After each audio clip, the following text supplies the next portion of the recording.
आप सभी को नमस्कार।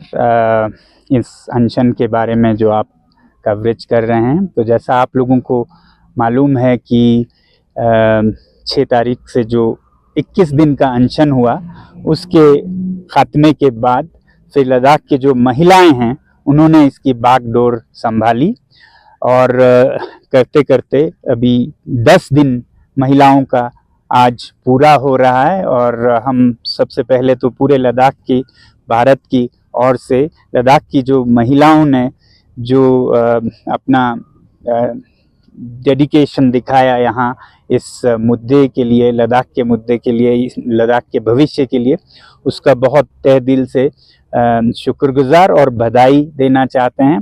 सारे मज़हब, सारे इलाकों के महिलाएं यहाँ पर हर दिन आती रहें। दिन में कोई 250-300 महिलाएं, कभी कभी उससे भी बहुत ज़्यादा, और रात में 150-200 तक महिलाएं खुले आसमान में पिछले 10 दिनों से सहती आई हैं और उस पे भी भूखे पेट। रमज़ान का महीना चल रहा है, मगर हमारे जो मुस्लिम महिलाएं हैं वो रमज़ान में भी यहाँ पर अनशन में सबके साथ बैठे रहे। तो पहली बात तो उन सब का बधाई और शुक्रगुजार हम इजहार करना चाहते थे। फिर महिलाओं के बाद, जैसा आप लोगों को मालूम है, यूथ जो हैं उनकी बारी है। और इस बीच में एक गैप सा रह रहा था कि महिलाओं का आज ख़त्म हो रहा है और युवा परसों शुरू कर रहे हैं। और ये जो वक्त है कल परसों का, ये बहुत ही अहम है, ज़रूरी है, क्योंकि लद्दाख में बहुत से ऐसे मेहमान या नेतागण अलग अलग इलाकों से भारत के, और फिर जो पत्रकार हैं, मीडिया हाउसेस, वो आ रहे हैं, क्योंकि पश्मीना मार्च के बारे में तो सबने सुना है। तो ऐसे में ये जो गैप है उसको हम फिल करने की आह्वान दे रहे हैं कि जो महिलाएं रह सकती हैं वो कल और परसों तक रहें। जो यूथ परसों से पहले आ सकते हैं वो भी यहाँ आएं, और उनका साथ देने के लिए हम फिर 3 दिन का एक अनशन करेंगे और इस गैप को फिल करते हुए। और इस 3 दिन में हमारी उम्मीद है कि जितने अभी आते हैं उससे भी ज़्यादा महिलाएं भी, यूथ भी, और बड़े बूढ़े जो नहीं बैठ सके इससे पहले, वो सब हम मिल के बैठें। और जो हमारे यहाँ पर मेहमान आएंगे या पत्रकार आएंगे, उनको हम लद्दाख की कहानी, लद्दाख की जो दशा है अभी बिना संरक्षण के, या फिर जो हमारे भाई बहन जो चरवाहे हैं उनकी जो चरागाहें जा रही हैं, उन सब के बारे में हम बता सकें आप लोगों के माध्यम से, और जो यहाँ और पत्रकार आएंगे उनके।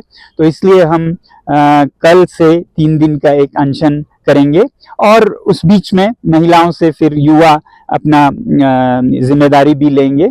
तो यही आप लोगों को बताना था आपके ज़रिए लद्दाख के और भारत के सभी को कि ये कल और परसों में हम ज़्यादा से ज़्यादा नंबर में जुड़ें, और फिर हम अपनी हालत अलग अलग माध्यम से पूरे देश को सुनाएं। जो संरक्षण की बात है या फिर चरागों की बात है, वो सब सामने रखने के लिए हम यहाँ पर जुड़ें। हम दुआएं करें, प्रार्थनाएं करें, 1 दिन का हो चाहे 3 दिन का हो, अलग अलग जिनसे जो होता है वो अनशन रखें। यही आपसे हम आपके ज़रिए हमने बताना था। धन्यवाद।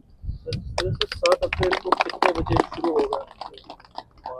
जैसा काले बता रहे थे, 7 अप्रैल को लगभग 9 बजे के करीब यहाँ से लोग एक बहुत ही शांतिपूर्ण मार्च में जाएंगे।